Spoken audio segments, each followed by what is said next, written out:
এবার ম্যারিনেটে লেবু দেব। প্রথমেই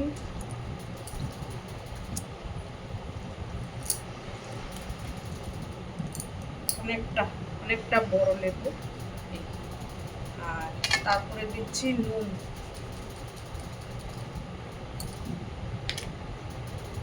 নুনের পরে হলদি পাউডার।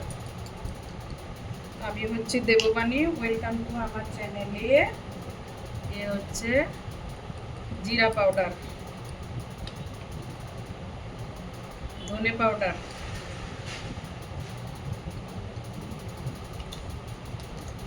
আর শুকনো লঙ্কা পাউডার, আর এমনিতেও দেবো, বেটে দেবো শুকনো লঙ্কা বেটে বাটা। তারপরে ম্যারিনেশনে এগুলো দিয়ে তারপরে ভালো করে আমি ম্যারিনেট করে নেব। আধা ঘন্টার বেশি ম্যারিনেশনে রাখতে পারবো না। ইচ্ছে করলে আপনারা টক দইও দিতে পারেন, আমার আছে কিন্তু আমি টক দইটা দিচ্ছি না।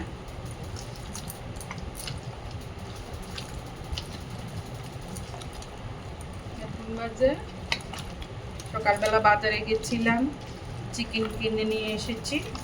চিকেন করব আর পোলাও করব। পোলাওয়ের জন্য এই যে খাসার চালটা এখন ধুয়ে জল ঝরিয়ে রাখবো। দেখতে থাকুন, লাস্ট অবধি দেখতে থাকুন, স্কিপ করবেন না কেমন। আর সামান্য একটু সর্ষের তেল দিচ্ছি, এই যে খুব বেশি না, সামান্য সর্ষের তেল দিচ্ছি। দিয়ে আবার এটা মেখে ঠিক 8 ঘন্টার জন্য আমি ঢাকা দিয়ে সাইড করে রেখে দেবো। কারণ এখন আমার হাতে সময় নেই, সময় থাকলে 1 ঘন্টা ম্যারিনেট হলে ভালো ছিল।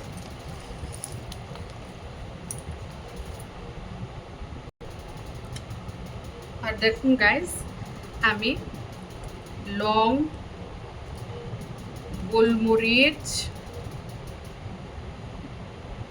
এলাচ, দারচিনি,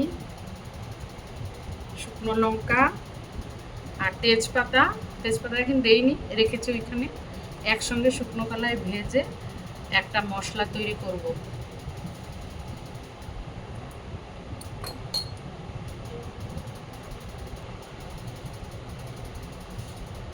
আর এই যে রসুন, পেঁয়াজ আর এই ছোট ছোট আলুগুলো আলাদা দেব, ভেজে দেব, আর এগুলোকে পেস্ট করে দেব। আপনাদের দেখানোর জন্য ওই সময় ঢাকনা দিইনি, এখন ঢাকা দিয়ে দিলাম।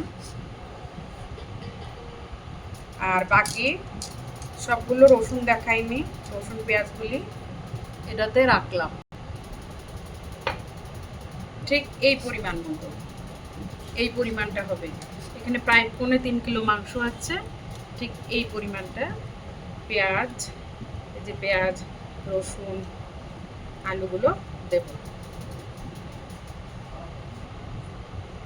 আর পোলাওয়ের জন্য এই কাজু আর কিশমিশগুলো আমি নিয়েছি। গাইস, পোলাওয়ের চালটা আমার এই যে ধোয়া হয়ে গেছে, ধুয়ে একদম শুকনো করে শুকিয়ে রেখেছি। আর আপনাদের ঘিটা দেখাতে ভুলে গেছিলাম, এই যে। ঠিক আছে, তাহলে আমার প্রস্তুতি পর্ব শেষ হলো সব কিছু। এখন রান্না বান্নার পালা, ওইটাও আমি রেকর্ড করে রেখে দেবো, আর একদিন রান্নাটা দেখাবো। ঠিক আছে, ভালো লাগলে লাইক কমেন্ট শেয়ার করবেন আর আমার পাশে থাকবেন guys. Please please please comments করবেন অবশ্যই। Tata, bye bye.